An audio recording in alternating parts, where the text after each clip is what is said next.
देखो यार, अगर आप अंग्रेजों की अंग्रेजी सुन सुनकर भिन्नोट हो जाते हैं ना और ये सोचते हो यार ये अंग्रेज कैसे इंग्लिश बोलते हैं, मेरी तो समझ में नहीं आती है, मैं क्यों नहीं बोल पाता हूं, ऐसे ही कुछ नहीं करना है, बस ये चंद शब्द याद कर लो, अपनी भाषा में ले आओ, अंग्रेजों से अच्छी अंग्रेजी लगेगी आपकी। Heart of gold, slime ball, big चीज और ये डाउन टू अर्थ, ये अजीब अजीब शब्द आज आपके लिए लेकर आया हूं, एक एक करके सिखाता हूं, बस आपको अपनी भाषा में डालना है और कुछ नहीं करना। ध्यान से सुनो, याद कर लो, बढ़िया इंग्लिश हो जाएगी। लाइन वाइज समझते हैं भाई। देखो सबसे पहली लाइन ये वाली लेते हैं। अब पहला वाला क्या है? पहला वाला है heart of gold. Heart of gold देखने में क्या लग रहा है कि सोने का दिल। आइए देखते हैं इसका क्या मतलब होगा। हार्ट ऑफ गोल्ड का हिंदी में मतलब होता है अ रियली गुड पर्सन, यानी कि बेहद अच्छा इंसान, मतलब अच्छे दिल का इंसान। हम हिंदी में कहते हैं यार बड़े अच्छे दिल का इंसान है वो, तो वो क्या है? ही इज, मतलब उसका दिल कैसे? सोने का है। अंग्रेजी में ऐसे बोलेंगे जैसे भाई मेरे पिताजी बड़े अच्छे दिल के इंसान है। So my father has a heart. मेरे पिताजी का जो दिल है वो कैसा है? ऑफ गोल्ड, सोने का है। तो ये अंग्रेजी में भी ऐसे बोलते हैं सोने का दिल, और हिंदी में भी इसे ऐसे बोलते हैं, यानी दिल का अच्छा, सोने का दिल। तो सच में सोने का नहीं होता, वरना तो बंदे उठा के ले जाएंगे और उसके हार बुंदे बनवा लेंगे औरतें। लेकिन इसका मतलब होता है अच्छे दिल का इंसान। चलिए एक और है, अगला है man of his word. Man of his word. अब देखिए ये क्या है और इसे आप अपनी भाषा में कैसे बोल सकते हैं। मैन ऑफ हिज वर्ड का मतलब होता है a person you can trust. एक ऐसा इंसान जिस पर आप भरोसा कर सकते हैं। क्यों? They tell the truth and keep promise, क्योंकि वो हमेशा सच बोलता है और अपना वादा निभाता है। यानी कोई भी ऐसा इंसान जो वादा निभाए, है ना, उसे कहेंगे मैन ऑफ हिज वर्ड। जैसे यार तुम अपना वादा निभाते हो, बड़े अच्छे इंसान हो, तुम भरोसेमंद हो, है ना, यार वो भरोसेमंद है, यार तुम्हारा भाई बड़ा भरोसेमंद है। जैसे राहुल बहुत भरोसेमंद है, इसे लेंगे, बड़े ध्यान से देखेंगे दोस्तों, राहुल बहुत भरोसेमंद है। Rahul is a man, Rahul is a man of his word. His word लीजिए हो गया, यानी राहुल जो है वो अपने शब्दों का व्यक्ति है। हिज, ठीक है, मैन ऑफ हिज वर्ड, यानी ऐसा इंसान, इस पर भरोसा किया जा सकता है। दोस्तों आगे बढ़ते हैं। Know it all. अब ये भी एक किस्म की प्रजाति होती है इंसान की। ये क्या है? Know it all.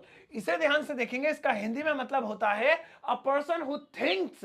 एक ऐसा इंसान जिसे लगता है दे नो एवरीथिंग, कि वो सब कुछ जानता, जानता कुछ नहीं है।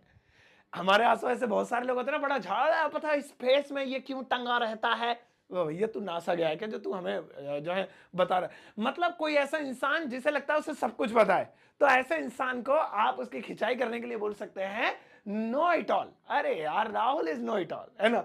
जैसे तुम्हारा जो दोस्त है यार वो ऐसा इंसान है जो है ऐसा लगता है उसे सब कुछ पता है। योर फ्रेंड है ना, योर फ्रेंड जो है इज, अब ये एक प्रकार का हम एडजेक्टिव की तरह यूज कर सकते हैं, know it all. Know it all, भाई वो एक ऐसा इंसान है जिसे लगता है सब कुछ पता है, पता कुछ भी नहीं है उसे।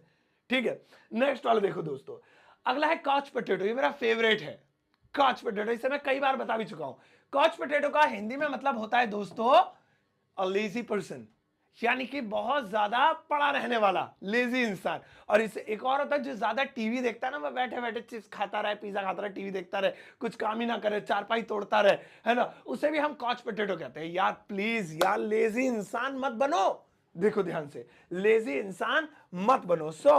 डोंट बी मत बनो, आ कॉच पोटैटो। कॉच पोटैटो, ये लीजिए, एक लेजी इंसान मत बनो, don't be a couch potato. हो गया, कितना आसान है यार, बहुत इजी। चलो अगला वाला देखेंगे, बिजी बॉडी। भाई इसको देख के तो आधों को गलतफहमी होगी, इसे देख के क्या लग रहा है कि बिजी इंसान, यही तो लग रहा है ना, बट देखो कमाल की बात क्या है, बिजी बॉडी। इसका मतलब सुनो, बिजी बॉडी का इसका हिंदी में मतलब होता है who interferes in others leaves, जो दूसरों की जिंदगियों में झांके, यानी जिसको ये आदत हो बस उसके घर क्या चल रहा है, आज उसके घर क्या बना, आज उसकी सास क्या पका रही है, आज उसकी बहू से कौन सा जहर दे रही है, तो वो इंसान बिजी बॉडी कहलाता है। Who interferes in other lives, जो दूसरों की जिंदगी में झांके, and want to know everything about everyone, और हर किसी के बारे में सब कुछ जानना चाहता हो। किसी की याद आई पड़ोस वाली आंटी की, उन्हें यही लगता क्या चल रहा है, कहां जा रही है, क्या पहन रही है। सुनो, तो ये कह सकते हैं माय आंटी, मेरी जो आंटी है, ध्यान देंगे, my aunty is a busy body. Busy body, मेरी जो आंटी है वो क्या है, एक बिजी बॉडी है। तो ये ध्यान रखिएगा, बड़े काम का शब्द है दोस्तों। चलिए आगे बढ़ते हैं। नेक्स्ट वाला देखेंगे, बिहाइंड द टाइम्स। अब ये क्या है बिहाइंड द टाइम्स? ये भी कुछ अजीब लग रहा है, बट देखेंगे इसका मतलब जानते हैं। बिहाइंड द टाइम्स का मतलब क्या होता है? एन ओल्ड फैशन पर्सन, यानी एक ऐसा इंसान जो बहुत पुराने जमाने को फॉलो करता है। मेरा एक दोस्त तो लंबी सी पैंट पहन के आ जाएगा अमिताभ के टाइप की, बहुत तुम्हें कहा, अरे भैया ले आ गए, 80 के दशक के हीरो आ गए।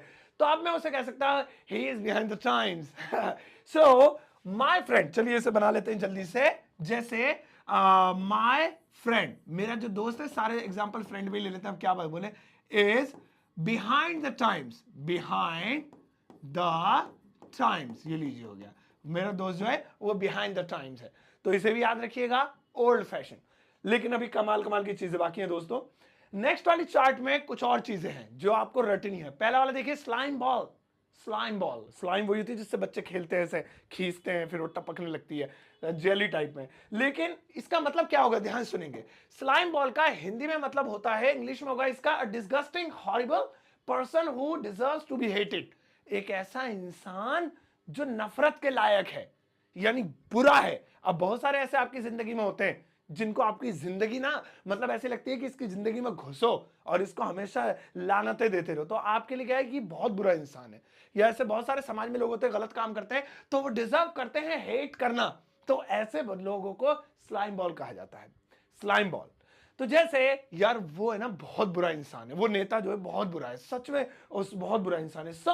तो मैं इसी पे एग्जांपल बना देता हूं, उससे नफरत करनी चाहिए। सो द लीडर जो लीडर है ईसा, वो क्या है, वो स्लाइम बॉल है। स्लाइम बॉल है, ये लीजिए, the leader is a slime ball, ऐसे।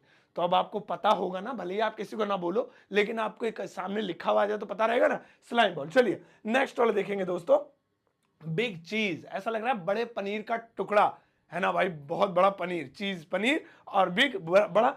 लेकिन देखते हैं इसका मतलब क्या होगा, बड़े ध्यान सुनेंगे। इसका हिंदी में मतलब होगा, person who has lot of power and influence in an organisation. एक ऐसा इंसान जिसके हाथ में सत्ता है, ताकत है, वो होता है बिग चीज। मेरे ऑफिस में किसके हाथ में पावर है, मेरे बॉस के हाथ में। लेकिन तभी मेरा दोस्त आया, ना ना ना भैया सरताज भाई, बॉस वॉस की नहीं चलती, उसकी बीवी की चलती है भाई, रहती घर में लेकिन पूरा ऑफिस वही चलाती है। उसकी बीवी की पावर है ना। So his wife is a big cheese, his wife is a big cheese, his wife is a big cheese, Z नहीं आना भाई, big cheese of this office, of this office. भाई इस ऑफिस को चलाने के पीछे अगर किसी का हाथ है ना, कोई पावरफुल व्यक्ति है ना, कोई बिग चीज है ना, तो वो उनकी पत्नी है। ठीक है, नेक्स्ट वाला है अ बैड एग। अ बैड एग, ऐसा लग रहा है जैसे सड़ा हुआ अंडा, है ना। बैड मतलब बुरा, एग माने अंडा। लेकिन इस सड़े हुए अंडे के पीछे क्या राज है, सुनिए। someone as a bad egg, कोई ऐसा इंसान जो सड़े अंडे की तरह हो, means that they cannot be trusted। तो इसका मतलब है उस पर भरोसा नहीं किया जा सकता। कोई भी ऐसा इंसान जिस पर आप भरोसा नहीं कर सकते, आपको लगता है मैं बता दूंगा तो यह भी उगल देगा, इसके पेट फूल जाएगा, और जब तक ये 10 को नहीं बता देगा इसका पेट अंदर नहीं जाने वाला। तो भरोसा नहीं करना है, चीटर है, चीट करेगा, धोखा देगा। So he is a bad egg, he is a bad egg. तो जैसे मैं यहां पर कहूंगा, ध्यान देंगे सभी बच्चे, जैसे you are a bad egg, you are a bad egg, तुम एक बुरे सड़े अंडे हो। I can't trust on you, मैं तुम पर भरोसा नहीं कर सकता हूं। ट्रस्ट ऑन यू, लीजिए हो गया। You are a bad egg, I can't trust on you, तुम चीटर हो, तुम धोखेबाज हो, तुम पर भरोसा नहीं किया जा सकता, तुम भरोसे के लायक नहीं हो। तो ये जो शब्द हैं ये इंटरनेशनली बोले जाते हैं, बोलना ही ना। नेक्स्ट वाला है वरीवॉट। वरीवॉट, अब भाई ये क्या है, ऐसा लग रहा है जैसे वरी परेशान होना, लेकिन ये वरीवॉट क्या है, तो बड़े कमाल की चीज सुनेंगे इसमें।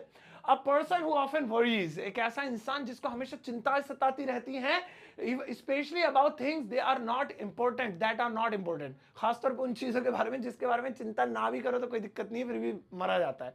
ऐसा मेरे साथ होता है, अगर गली में कोई गाड़ी खड़ी तो मुझे टेंशन हो जाती है, यार किसकी गाड़ी खड़ी है, ये मेरे गेट पे क्यों खड़ी है। तो मैं क्या हूं, एक वरीवॉट हूं, खामखा भाई खड़ी है तो खड़ी है, तू क्यों टेंशन ले रहा भाई।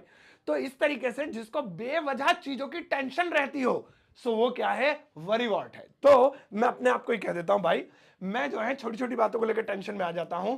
I am a वरीवॉट, I am a वरीवॉट, ये लीजिए हो गया, आई एम अ वरीवॉट। भाई मुझे टेंशन हो जाती है छोटी छोटी चीजों को लेकर, तो ये हो गया। है ना। इसी तो कोई भी अब लाइट चली गई, टेंशन, पता नहीं आएगी नहीं आएगी, या मैं जिंदगी भर बिना लाइट के रहूंगा। वाईफाई चला गया, हो मैं तो 5,000 साल पीछे चला जाऊंगा, टेंशन ही टेंशन हो गई, है ना। एटीएम से पैसे निकल लो, हो ब्लॉक कर दिया सरकार ने, मुझे ब्लैक लिस्ट कर दिया लगता है। क्यों भैया, ऐसा क्यों है, नहीं वो पैसे नहीं है उसमें इसलिए निकल ले। चलो अगला देखो, अगला है डाउन टू अर्थ। मुझे लगता है इसका मतलब आपको पता होगा, नहीं तो सुना जरूर होगा यार, वो बड़ा डाउन टू अर्थ है, डाउन टू अर्थ है। सुनिए, डाउन टू अर्थ का हिंदी में मतलब होता है दोस्तों, a practical, sensible and realistic person. एक समझदार और बहुत अच्छे तरीके से बात करने वाला और लोगों से अच्छे अच्छे तरीके से मिलने जुलने वाले व्यक्ति को डाउन टू अर्थ कहते हैं। यानी कोई भी एक ऐसा इंसान जो बहुत अच्छे से लोगों से बिहेव करता है, घमंड नाम की चीज नहीं है, डाउन टू अर्थ है। भाई मैं अपने फेवरेट पे लिख देता हूं, जैसे धोनी, जो महेंद्र सिंह धोनी है, the cricketer of Indian cricket team, my favourite, one of my favourite, is down to earth. वो क्या है, Dhoni is down to earth. वो क्या है, वो बेहद अच्छे स्वभाव के व्यक्ति हैं। सो हो गया। चलिए नेक्स्ट वाला है गो गेटर। गो गेटर, ऐसा लग रहा है गटर में डूब के मर जा, लेकिन नहीं, इसका मतलब ये नहीं है गो गेटर का। सुनेंगे गो गेटर का भाई हिंदी में मतलब, सुनेंगे सारे बच्चे, इसका मतलब person who is active, energetic and has a initiative to pursue the things they want. अरे पढ़ लिया मैंने, तो इंग्लिश आती है मुझे। चलो मैं बताता हूं, कोई ऐसा इंसान जो बहुत ज्यादा एनर्जेटिक हो और उसमें वो काम करने की चाह हो जो वो करना चाहता है। मैं अपने आप को तो कहूंगा भाई मैं बड़ा एनर्जेटिक हूं, और मुझे लगता है मैं ये वीडियो बनाऊंगा तो बनाऊंगा। सो गो गेटर। तो इसी तरीके से मैं आपको कहूंगा, आप लोग भी वीडियो देख रहे हैं तो आप में चाह है, ठीक है ना। सो यू ऑल, आप सभी लोग बड़े ध्यान से देखेंगे सारे बच्चे, you all are go getter. Go getter, ये लीजिए, हो गया ना, जगह कम थी तो ऐसा लिख दिया मैंने, you all are go getter. चलिए आगे बढ़ते हैं दोस्तों, नेक्स्ट वाली पट्टी देखते हैं, कुछ और है यहां पे। अगला आ रहा है डार्क हॉर्स। डार्क हॉर्स, ऐसा लग रहा है काला घोड़ा, काले घोड़े की नाल लोग लगाते हैं घरों में, लोगों की आस्था है अपनी अपनी। तो अब इसका क्या मतलब है, सुनेगा। डार्क हॉर्स का भाई हिंदी में मतलब होता है अ सिक्योरिटी पर्सन हु और that little is known about them. एक ऐसा इंसान जिसके बारे में लोग बहुत कम जानते हैं। आपकी सोसाइटी में या घर के आसपास या पड़ोस में कोई रहने आया, महीनों गुजर गए, आपको पता नहीं चल रहा ये है कौन, किसका रिश्तेदार है, कौन है, कहां से आया है, क्यों रह रहा है। तो वो क्या है, वो डार्क हॉर्स है। जैसे मेरे जो पड़ोसी हैं भाई, my neighbour, NEIGHBOUR is a dark horse, is a dark horse. यानी भाई उनके बारे में पता ही नहीं चलता कौन है वो, कहां से आए हैं, क्या कर रहे हैं, पता ही नहीं, पर रह रहे हैं। उनकी मम्मी कहती है जी हमारे फूफा का लड़का है। अरे भैया कौन है, पहले तो तुम्हारे कोई फूफा नहीं थे। तो जिसके बारे में लोगों को बहुत कम नॉलेज हो या उसके बारे में समाज जानता ना हो, ही इज अ डार्क हॉर्स। चलिए आगे बढ़ते हैं, नेक्स्ट वाला देखेंगे दोस्तों। अगला है अ वेट ब्लैंकेट। वेट का मतलब होता है भीगा हुआ, ब्लैंकेट का मतलब होता है कंबल, भीगा हुआ कंबल। देखते हैं क्या मतलब होता है। अ वेट ब्लैंकेट का हिंदी में मतलब होता है सो बोरिंग। ओ भाई साहब, यानी वो इंसान जो बहुत बोरिंग हो। अरे यार लड़का ना बहुत बोरिंग है सच में यार, हम घूमने आए, बैठा हुआ मुंह लटका के, भाई को नाच गा ले। सो ये लड़का बहुत बोरिंग है। सो दैट बॉय, दैट या दिस बॉय या the boy is a wait blanket, a wait blanket. तो इससे पहले कि आपको कोई वेट ब्लैंकेट बुलाए, आपको पता होना चाहिए, कभी आपको लगे गाली वाली तो नहीं दे रहा। तो वेट ब्लैंकेट मतलब बहुत बोरिंग। बच्चों ध्यान रखिएगा इसका। नेक्स्ट वाला है गुड़ी गुड़ी। अब ये तो मजेदार लग रहा है, गुड़ी गुड़ी। देखते हैं इसका क्या मतलब है। गुड़ी गुड़ी का हिंदी में मतलब होता है अ person who always acts good, sweet and nice and follows the rules perfectly. एक ऐसा इंसान जो हमेशा खुश मिजाज हो, हमेशा अच्छे से रहता हो, और वो कहीं पर भी, स्कूल में, कॉलेज में, ऑफिस में, वहां के जो रूल है फॉलो करता है, तो ही इज अ गुडी गुडी। वो क्या है, गुडी गुडी है। सो भाई मैं तो नहीं हूं इस मामले में, खुश तो रहता हूं लेकिन रूल वूल मुझसे फॉलो नहीं होते। सो मैं आधा गुडी गुडी हूं, गुडी हूं मैं, बस गुडी नहीं हूं। लेकिन चलिए बोल देते हैं, जैसे भाई सुमित है ना यार, ऑफिस में बड़ा खुश मिजाज रहता है, हंसता रहता है, सारे रूल फॉलो करता है। सो सुमित इज अ गुडी गुडी। ध्यान देंगे, सुमित इज अ गुडी गुडी, ये लीजिए हो गया, सुमित इज अ गुडी गुडी, हो गया। कितना आसान है ना। चलिए आगे बढ़ते हैं। Social butterfly. सोशल बटरफ्लाई, ऐसा लग रहा है जैसे सोशल मीडिया पे उड़ती हुई तितली। भाई किसकी बात हो रही है, देखते हैं। सोशल बटरफ्लाई का हिंदी में मतलब होता है an extrovert person who loves to socialise. यानी कि एक ऐसा पर्सन जो लोगों में घुलना मिलना पसंद करता हो, जिसे अकेले रहना पसंद ना हो। सोशल का मतलब खाली सोशल मीडिया नहीं होता, अपनी आम जिंदगी भी होता है और सोशल मीडिया भी होता है। यानी जो इंसान बहुत घुलना मिलना पसंद करता हो, शर्म ना आती हो, लोगों से बात करना अच्छा लगता हो, वो सोशल बटरफ्लाई है, वो सोशल बटरफ्लाई है। जैसे भाई साहब जो रानी है वो सबसे बात करती है, बड़े अच्छे मिजाज की है, वो हमेशा सबसे मिलती है, कोई नया बंदा भी आ जाएगा अच्छे से बात करेगी। सो यहां पे मैं कहूंगा Rani is a social butterfly, social butterfly, है ना, वो क्या है, एक सोशल बटरफ्लाई है। चलिए आगे बढ़ते हैं दोस्तों। नेक्स्ट वाला देखेंगे arm chair critic. Arm chair critic, अब इसका मतलब सुनिए, बड़े मजेदार है ये चीज। आर्म चेयर क्रिटिक का मतलब क्या होता है, a person sitting on an arm chair, एक इंसान जो कुर्सी पर बैठे बैठे and passing comment doesn't help at all, और लोगों पर बस कमेंट पास करता है, मदद वदद नहीं करता है, उसका काम है सिर्फ बुरा कहना, ठीक है ना। मेरे अंकल जी पड़ोस, अंकल जी देखो बाइक लाए बुलेट, अच्छी है पर भारी बहुत है, इससे अच्छा तो पैसा न पिरो ले लेता। मैं भाई तारीफ ही करता हूं, अब तो ले आया। अरे अंकल जी देखो घर खरीद लिया, अच्छा है बट टूटेगा, ये कच्ची जमीन है, पक्की नहीं है, लाल डोरे वाली।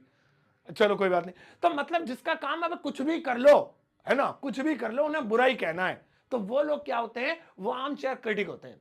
यार तू है ना, कुछ भी कर लो, बुरा ही कहना है तुझे हमेशा, तू नहीं कभी तारीफ करेगा।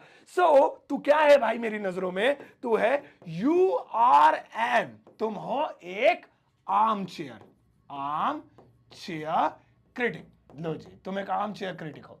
तो अब आपकी जिंदगी में कोई आर्म चेयर क्रिटिक है तो मुझे बताइएगा जरूर, उनसे मिलेंगे, मुलाकात करेंगे और उनसे इस बारे में चर्चा भी करेंगे कि क्यों तुम दूसरे की जिंदगी में घुसाड़ा डालते हो। अगला वाला है चीप स्टेक। क्या लिखा है, चीप स्केट। ओह चीप स्टेक पढ़ रहा हूं मैं, चीप स्केट। अब चीप स्केट क्या होता है सुनिए। चीप स्केट का मतलब होता है भाई, a person who hates to spend money, much money, एक ऐसा इंसान जिसे ज्यादा खर्च करना पसंद नहीं है, मतलब वो कंजूस नहीं है, खर्च करता है पर फालतू नहीं करता है, सेविंग करता है। सो वो क्या है, वो चीप स्केट है भाई। ले कोई इंसान बेचारा सेविंग कर रहा है तो उसे तुम चीप बोल रहे हो, अच्छी इंग्लिश है भाई, लेकिन कोई बात नहीं। जैसे हिज अंकल, उनके जो अंकल है, इज अ चीप स्केट, वो क्या है, एक चीप स्केट है। यानी कि जब भी राहुल ज्यादा खर्च करता है तो वो डांटते हैं, खर्च क्यों कर रहा, गुल्लक में घुसेड़ पैसे, दादाजी फीस जमा करने जा रहे हैं, पढ़ के क्या करेगा बे? तो भाई वो मतलब सेविंग करवाने पे जोर करते हैं, तो वो क्या है, चीप स्केट है। तो दोस्तों इस तरीके से ये एक बड़ी सी चार्ट निकल के आती है, जो आपको अगर याद कर लेंगे एक बार तो पक्का बता रहा हूं आप बहुत सारी चीजें लाइफ में सीख सकते हैं, बहुत कुछ हासिल कर सकते हैं। इन्हें याद कीजिएगा। लेकिन आपके लिए एक छोटा सा होमवर्क जरूर दूंगा, है ना। यहां पर बस एक सेंटेंस लिखा है, आज जो मैंने शब्द सिखाए उनमें से कोई एक आपको जो लगे कि ये वाला अच्छा है या ये पसंद आया, उससे कोई एक नहीं, सॉरी, जो भी मैंने आपको सिखाया उसमें से जो फिट आए इसकी इंग्लिश बनाइएगा और वीडियो के कमेंट सेक्शन में पोस्ट कर दीजिएगा, या कोई भी आपको ज्यादा पसंद आया तो इसकी जगह आप वो लिख दीजिएगा, मैं उससे भी खुश हो जाऊंगा। और हाँ, आप मेरा कोर्स भी खरीद सकते हैं या मेरी बुक खरीद सकते हैं, दोनों खरीद सकते हैं। बुक अमेजॉन फ्लिपकार्ट पर है, कोर्स मेरे एप्लीकेशन ग्रामर वाला पर।